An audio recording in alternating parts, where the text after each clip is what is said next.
The morning sun filtered through the cream-colored curtains as 14-year-old Sarah Thompson sat on her bed, staring at the family photo on her nightstand. The picture showed happier times, just her and her mother, Jennifer, at the beach last summer. Now, everything had changed. 3 months ago, her mother had married David Miller, a man she'd met at her accounting firm. Sarah remembered the wedding day clearly, her mother's radiant smile, white roses everywhere, and David's perfect charm that seemed to captivate everyone. Everyone except Sarah. "Sarah, breakfast is ready," Jennifer's voice called from downstairs.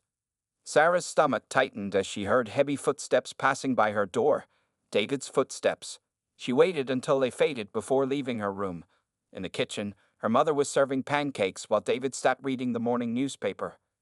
"Good morning, sweetheart," Jennifer smiled, placing a plate in front of her daughter.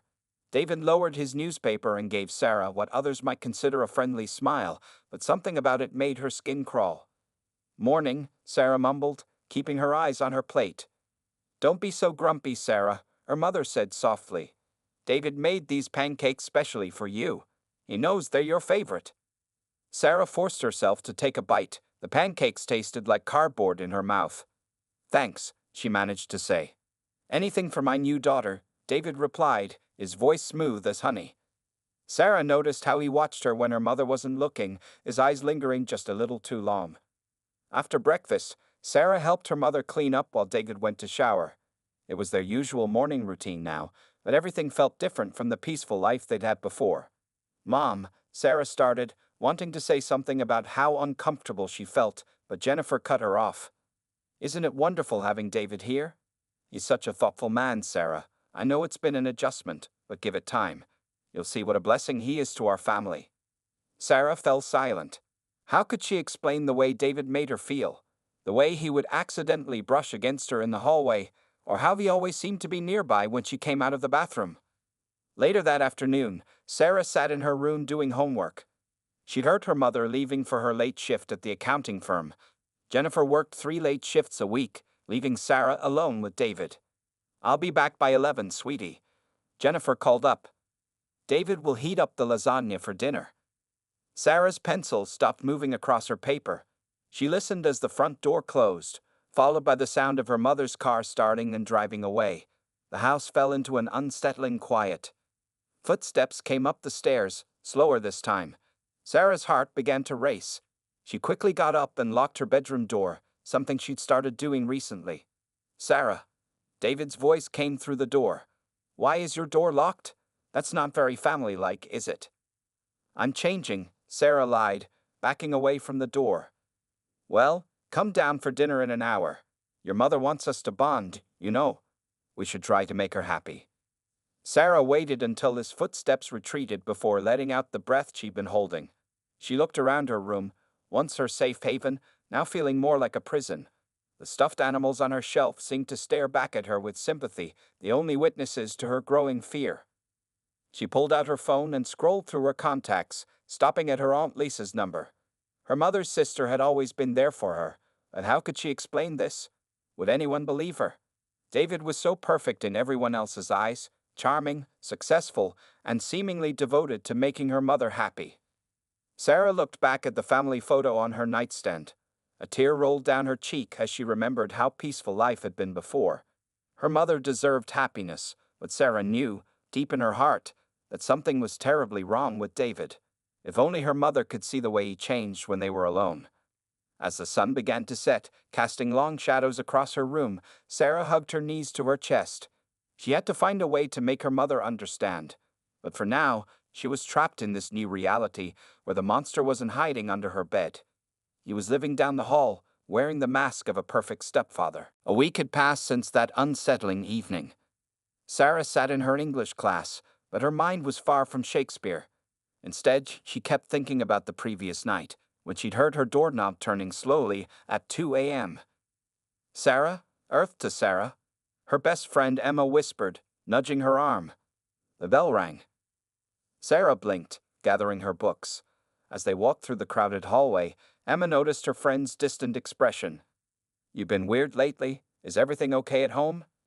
Sarah wanted to tell Emma everything. About how David would stand too close when her mother wasn't looking. about how he'd started accidentally walking into the bathroom when she was getting ready for school, about the way he'd comment on her clothes, especially when she wore her pajama shorts. It's just. Sarah started, but stopped when she saw her mother's car in the school parking lot. Usually, David picked her up on Thursdays. The sight of her mom made her shoulders relax. "Hi, honey," Jennifer called out. "Thought I'd surprise you. David has to work late tonight." The drive home was the most peaceful moment Sarah had experienced all week. Her mother chatted about work, about weekend plans, about normal things. For a brief moment, it felt like old times. But the peace shattered when they got home. David's car was in the driveway. "Oh, what a nice surprise," Jennifer beamed. "You must have finished early." Sarah's stomach knotted as they walked inside. David stood in the kitchen, cooking dinner. "My two favorite ladies," he announced, hugging Jennifer and reaching for Sarah, who quickly moved to the stairs. "I have tons of homework," she mumbled, rushing upstairs. "Sarah," her mother called after her, "that was rude. David's making your favorite pasta." In her room, Sarah could hear her mother and David talking downstairs. Her mother's laughter floated up, followed by David's deeper voice. To anyone else, it would sound like a perfect family evening. Sarah pulled out her diary from under her mattress. She'd started documenting everything, times, dates, exactly what David did or said. Maybe if she had proof, someone would believe her. She wrote about yesterday, when David had cornered her in the kitchen after school. "Your mother works so hard," he'd said, standing between her and the doorway. "It would break her heart if you caused problems in this family. We wouldn't want that, would we?" A knock on her door made her jump. "Sarah?" It was her mother. "Dinner's ready." "I'm not hungry," Sarah called back. The door opened, and Jennifer walked in, looking worried. "Honey, what's going on with you lately? David's trying so hard to be a good father to you." Sarah looked at her mother's concerned face. "Mom, I need to tell you something about David." "Is this because I'm working late shifts? I know it's been hard, but David's been so wonderful, looking after you when I'm not here." Sarah's throat tightened. How could she make her mother understand? "It's not that. When you're not here, Sarah." David's voice boomed from downstairs. "Your dinner's getting cold." Jennifer smiled. "Come on, sweetheart. Let's not let his hard work go to waste." That night, Sarah lay in bed, her desk chair propped under her doorknob. She could hear David moving around in the hallway again, his footsteps pausing briefly outside her door before moving on. She pulled out her phone and texted Emma. "Can I stay at your house tomorrow night?" Emma replied instantly. "Of course. Everything okay?"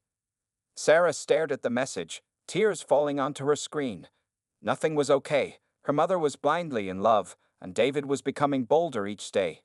Just that morning, he'd smirked at her and said, "That's a pretty dress, Sarah. Maybe a bit too short for school." The comment itself seemed innocent enough, something any parent might say, but it was the way he looked at her, the way his eyes had lingered, that made her feel sick. As she lay in the darkness, Sarah realized she needed more than just diary entries. She needed real proof. Something her mother couldn't dismiss. Something that would show everyone who David really was. But until then, she was trapped in a nightmare that nobody else could see, living with a monster who wore a perfect mask, in a house that no longer felt like home. The school counselor's office felt too small, too warm. Sarah sat in the blue fabric chair, twisting her hands in her lap while Mrs. Rodriguez waited patiently. "Sarah, your teachers are concerned. Your grades have dropped, and you've been falling asleep in class," Mrs. Rodriguez said gently. "Is there something happening at home?" Sarah stared at the motivational posters on the wall. After another sleepless night hiding in her locked room, she felt ready to break. Maybe this was her chance. "It's my stepfather," Sarah whispered, her voice trembling. He does things that make me uncomfortable." For the next 30 minutes, Sarah told Mrs. Rodriguez everything. The late-night doorknob turning, the inappropriate comments, the way he'd accidentally touch her when passing in hallways, how he'd started coming into her room without knocking. "We need to tell your mother," Mrs. Rodriguez said firmly. "I'll call her right now." Sarah's heart raced as she listened to the counselor make the call. 20 minutes later, Jennifer burst into the office, David right behind her. Sarah's stomach dropped. She hadn't expected him to come. What's this about? Jennifer asked, looking worried. David stood behind her, his face a perfect mask of concern. Mrs. Rodriguez explained the situation professionally. As she spoke, Sarah watched her mother's face change from worry to disbelief. That's ridiculous, Jennifer interrupted. David would never. Sarah, why would you say such things? Because they're true, Sarah pleaded, tears streaming down her face. Mom, please believe me. David stepped forward, his eyes glistening with fake tears. Sarah, I don't understand. I've only tried to be a good father to you. If I've done anything to make you uncomfortable, I'm deeply sorry. Mrs. Rodriguez watched the interaction carefully. Mrs. Miller, these are serious allegations. We have a responsibility to investigate. Investigate what? Jennifer snapped. I know my husband. Sarah's been difficult ever since we got married. She's just trying to break us up. Jennifer, honey, David said softly, placing a hand on her shoulder. Sarah's a teenager. It must be hard for her, adjusting to a new family dynamic. Sarah watched in horror as her mother nodded, accepting David's explanation. Even now, he was manipulating the situation perfectly. I want to take my daughter home, Jennifer announced. We'll deal with this as a family. The car ride home was silent. Sarah sat in the back seat, as far from David as possible. She could see him holding her mother's hand over the center console, playing the role of the concerned, hurt stepfather perfectly. That evening, Jennifer came to Sarah's room. We need to talk about what happened today. Mom, please, Sarah began, but Jennifer held up her hand. No, you listen. David has been nothing but kind to us. He works hard, he takes care of us, he even picks you up from school when I'm working. How could you make up such horrible lies? They're not lies, Sarah cried. Why won't you believe me? Because I know David. He's a good man, Sarah, a good man who's trying his best to be a father to you, and this is how you repay him? Just last night, he tried to come into my room at 2 a.m. Jennifer shook her head. He was checking on you because he heard noise from your room. He told me this morning he was worried you might be sick. Sarah felt her world crumbling. Of course, he had already created an excuse. He always had an explanation ready. I don't want to hear any more of these stories, Jennifer said firmly. You're grounded for 2 weeks. No phone, no computer except for homework, and you'll apologize to David at dinner. After her mother left, Sarah curled up on her bed, feeling more alone than ever. She tried to tell the truth, and it had backfired completely. Now David would be angry, and she had no way to contact Emma or her Aunt Lisa. Through her tears, she heard David's footsteps in the hallway. He stopped at her door. Sarah? His voice came through, sickly sweet. I forgive you for today. We all make mistakes, but let's not have any more misunderstandings. Your mother's been through enough, hasn't she? The threat in his words was clear. Sarah waited until his footsteps faded before she allowed herself to cry. She had tried to speak up, and nobody had believed her. But as she wiped her tears away, a new determination formed. If words weren't enough, she would find another way to expose the truth. She needed proof. Real, undeniable proof. The local electronics store was small but packed with gadgets. Sarah counted the money in her hand again. $300 she'd saved from birthdays and Christmas. Her hands trembled as she approached the security camera section. Can I help you? Asked the elderly store owner, Mr. Chen. Sarah had rehearsed her story. It's for my science project. We're studying home security systems. Mr. Chen showed her several options, but one caught her eye. A small wireless camera that could record in darkness and send footage directly to a phone. It was expensive, taking most of her savings, but Sarah didn't hesitate. Would you like a receipt? Mr. Chen asked. No, thank you, Sarah replied quickly, knowing David sometimes checked the trash for receipts. At home, Sarah waited until her mother left for work, and David was in the shower.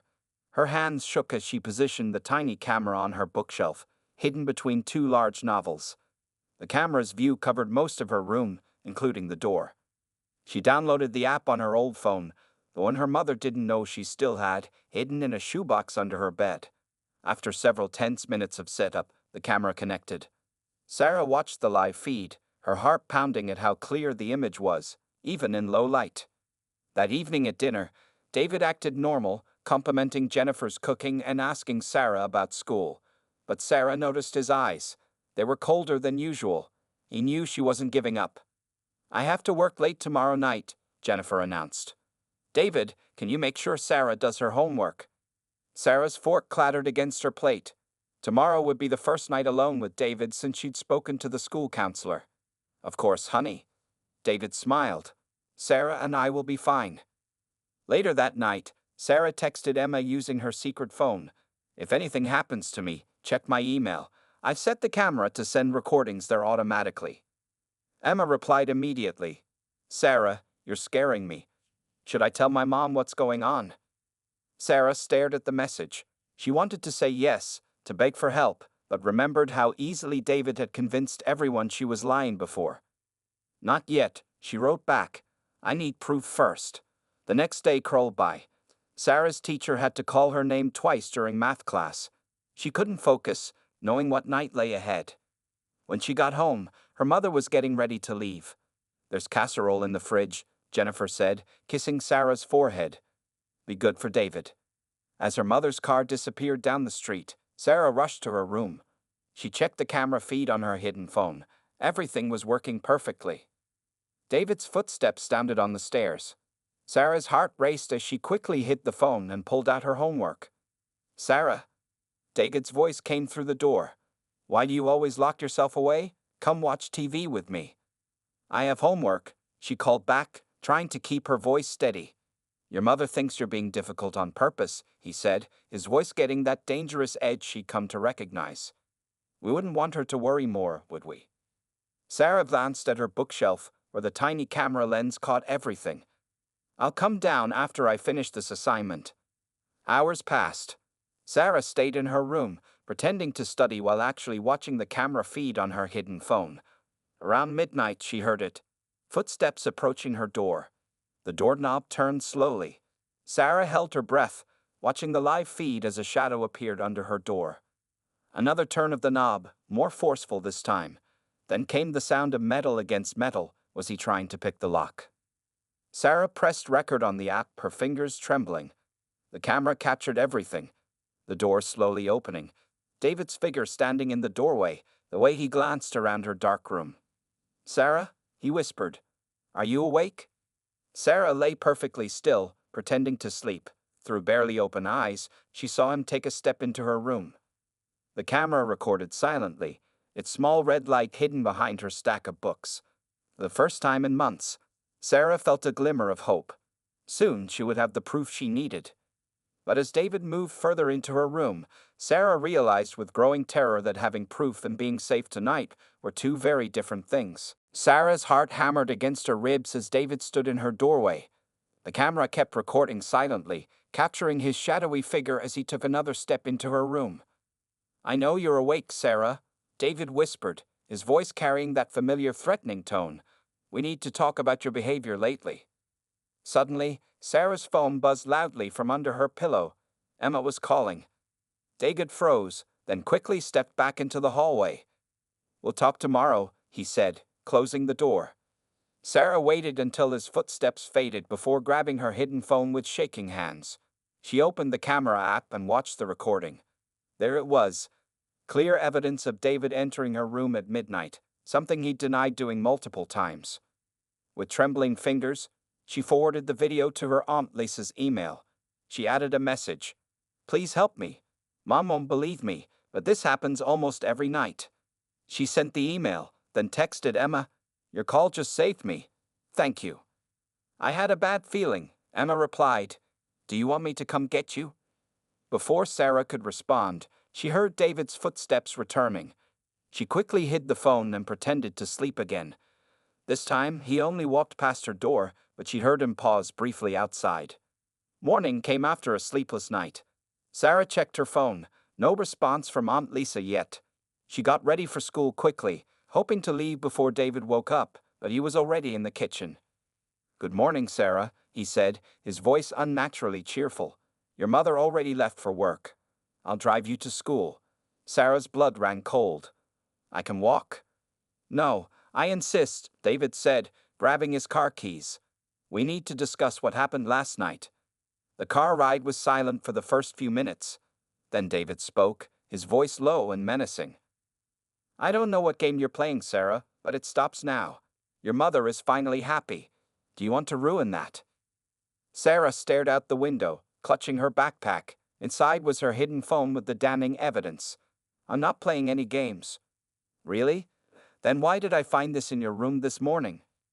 Sarah's heart stopped as David held up her old phone, the one connected to the camera. She'd been so careful hiding it, but he must have searched her room while she was in the shower. Give it back, she whispered. Oh, I don't think so. David smirked, pocketing the phone. Let's see what secrets you've been keeping. But Sarah allowed herself a small smile. He didn't know she'd already sent the video to Aunt Lisa. The evidence was safe. At school, Sarah rushed to the computer lab during lunch.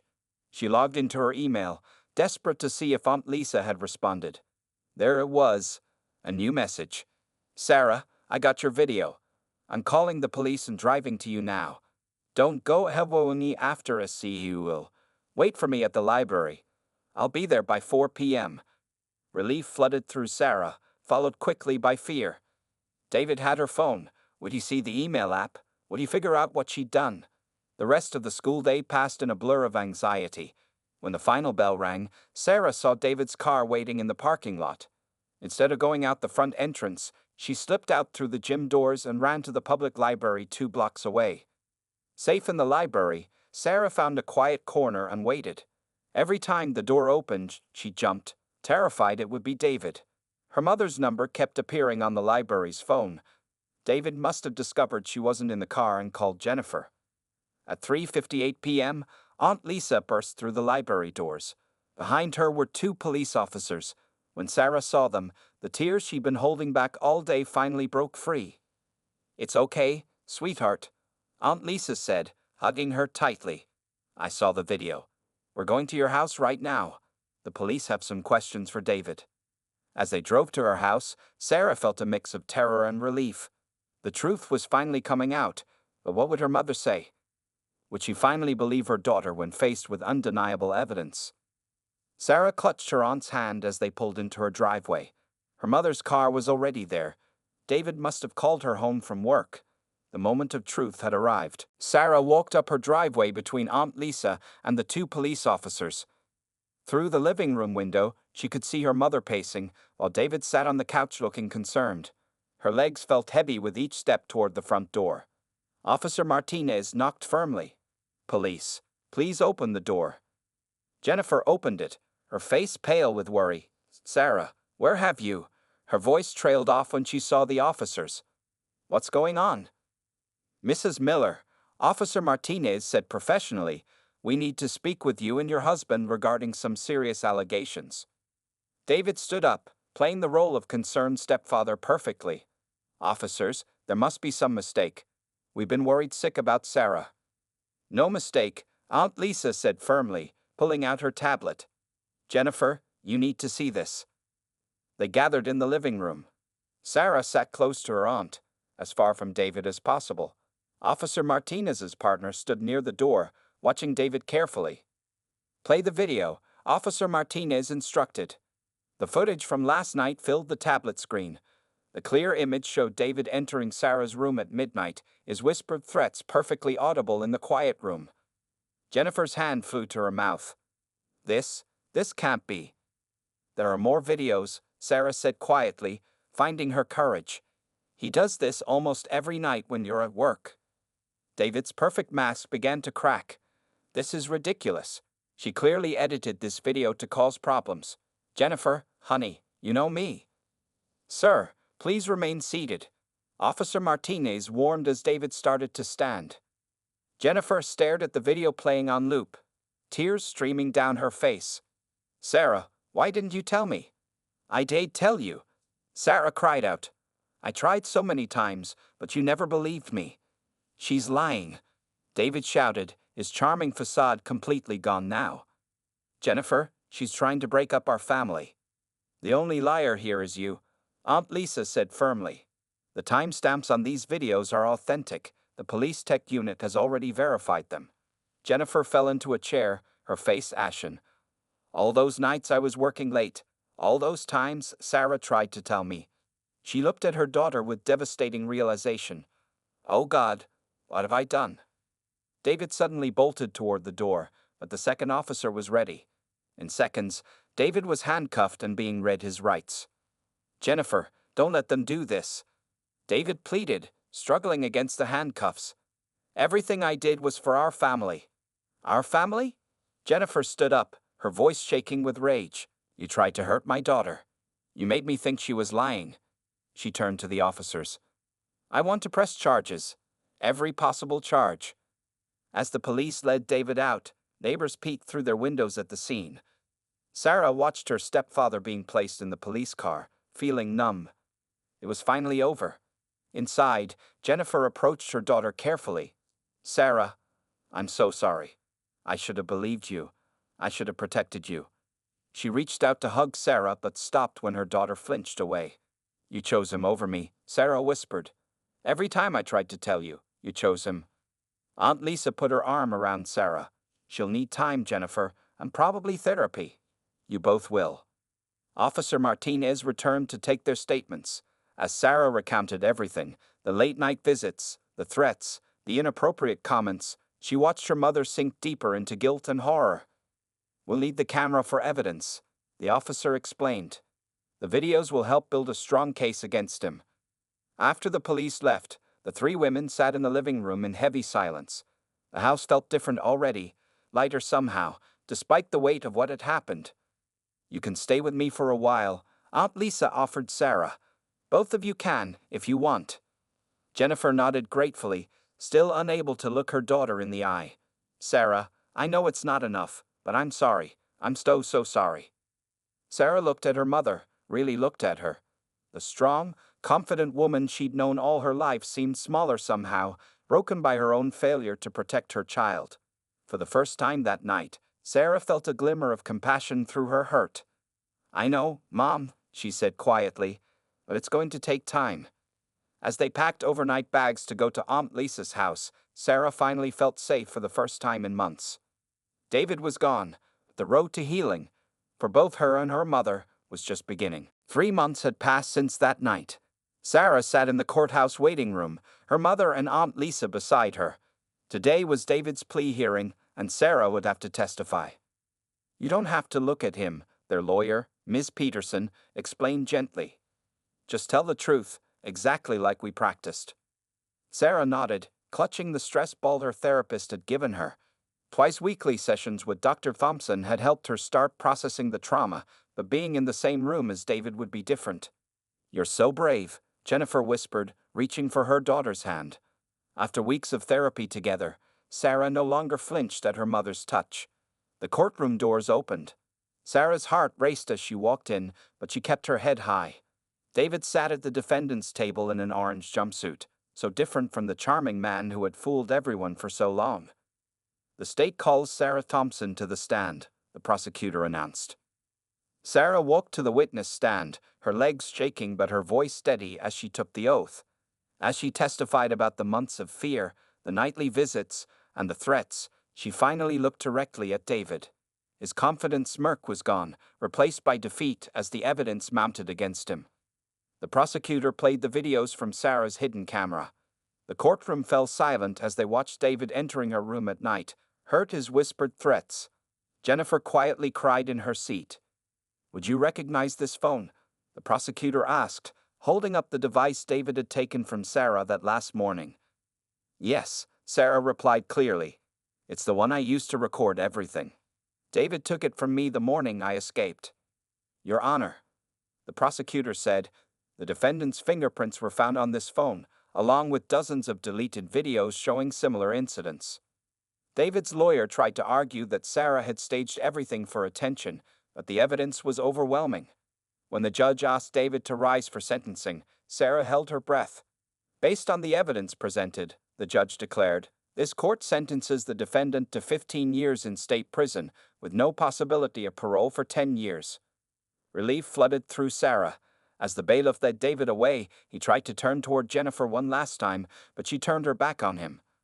Outside the courthouse, reporters waited with cameras. Sarah had decided weeks ago that she wouldn't hide. I want other kids to know they should speak up, she told the reporters. And I want parents to know they should listen to their children. That evening, Sarah sat in her new bedroom in their new house. They'd moved across town, away from the memories. Her mother knocked softly before entering, a new habit they'd all developed. Dr. Thompson called, Jennifer said. She thinks you're ready to start group therapy with other survivors. Sarah nodded, looking at the framed photo on her wall. It was a new one, taken at Aunt Lisa's house. Just her mom, and her aunt, all smiling genuine smiles. Mom? Sarah asked. Do you ever blame yourself? Jennifer sat on the edge of the bed. Every day. But Dr. Thompson helps me understand that David was the only one truly responsible for his actions. My job now is to heal our relationship and be the mother you always deserved. We're getting there, Sarah said softly. And they were. The weekly mother-daughter activities, the open communication, the respect for boundaries, it was all helping rebuild their trust. Later that night, as Sarah got ready for bed, she no longer felt the need to check her locks multiple times. The camera that had saved her sat on her desk, a reminder of her strength. She planned to donate it to a women's shelter, hoping it might help someone else find their voice. Her phone buzzed with a text from Emma. Proud of you today. Movie night tomorrow? Sarah smiled. Throughout everything, Emma had remained her constant support, never judging, always listening. As she drifted off to sleep, Sarah thought about how far she'd come. The nightmares were less frequent now. She was learning to trust again, to feel safe again. Her mother was working hard to heal their relationship, and Aunt Lisa had become an even stronger presence in their lives. The road ahead would still have difficult days, but Sarah knew now that she wasn't walking it alone. Justice had been served, and healing, real, lasting healing, had finally begun. The darkness that had once filled their home had been replaced by truth, strength, and the kind of love that grows stronger after being tested by fire. 2 years had passed. Sarah stood at a podium, facing an auditorium filled with high school students and their parents. At 17, she had become an advocate for child safety and victim support. My story isn't unique, she began, her voice strong and clear. What makes it different is that I found a way to prove what was happening. But proof shouldn't be necessary for a child to be believed. In the audience, Jennifer watched her daughter with pride and lingering sadness. They'd come so far from those dark days. Their relationship, though forever changed, had grown into something stronger, built on honesty and understanding. When I first started speaking at schools, Sarah continued, people would ask me if I was scared to tell my story. The truth is, I'm more scared of staying silent. Silence protects abusers. Speaking up protects children. After her speech, several students lined up to talk to her. One girl, trembling and nervous, whispered something in Sarah's ear. Sarah immediately called over a counselor she worked with at these events. Another child who wouldn't have to suffer in silence. That's 38, Jennifer said later as they drove home. She kept count of every child Sarah had helped come forward. Each one was a victory. Mom, Sarah said, I got accepted to State University's psychology program. The letter came this morning. Jennifer pulled the car over, tears in her eyes. Oh, honey, that's wonderful. I want to become a trauma counselor, Sarah explained. Like Dr. Thompson, she showed me that healing is possible. They celebrated that evening with Aunt Lisa and Emma at their favorite restaurant. Emma, who had stood by Sarah through everything, was heading to the same university. To new beginnings, Aunt Lisa toasted, raising her glass. Sarah looked around the table at her support system, her mother, who had learned the hardest lesson about trust and protection, her aunt, who had believed her without question, and Emma, who had been her unwavering friend through the darkest times. The next morning, Sarah had her final session with Dr. Thompson. After 2 years of therapy, she was ready to graduate from regular sessions. You've done remarkable work, Sarah, Dr. Thompson said warmly. How do you feel about this being our last regular session? Sarah thought carefully. Nervous, but ready. I know I can always come back if I need to. How are the nightmares? Almost gone. When they come, I know how to handle them. That afternoon, Sarah visited the local women's shelter where she volunteered. The security camera that had saved her had indeed helped others. The shelter now had a program providing similar devices to those who needed evidence of abuse. Sarah, called Ms. Martinez, the shelter director. Would you like to run next month's support group for teens? Really? Sarah smiled. I'd love to. At home that evening, Sarah found her mother in the garden they'd planted together as part of their healing process. Gardening had become their thing, nurturing new life, watching it grow stronger each day. I visited Dad's grave today, Sarah said quietly. Her father had died when she was 5, long before David entered their lives. I told him about college. Jennifer hugged her daughter. They stood together among the blooming flowers, both thinking about how far they'd come. Later, Sarah sat at her desk, writing in her journal, not about trauma now, but about hopes and plans. Her phone buzzed with a text from one of the girls she'd helped at a previous school talk. I testified today. He's going to jail. Thank you for showing me it was possible. Sarah smiled, adding another tally to her own count of lives changed. On her wall hung a collection of thank you letters from children and parents. Next to them was her college acceptance letter and a photo of her speaking at her first advocacy event. As she got ready for bed, Sarah caught her reflection in the mirror. She saw strength there now, not fear. The past would always be part of her story, but it no longer defined her future. Tomorrow, she would speak at another school. Tomorrow, she might help another child find their voice. Tomorrow, she would continue growing, healing, and showing others that survival was possible. Sarah Thompson had transformed her darkest chapter into a light for others.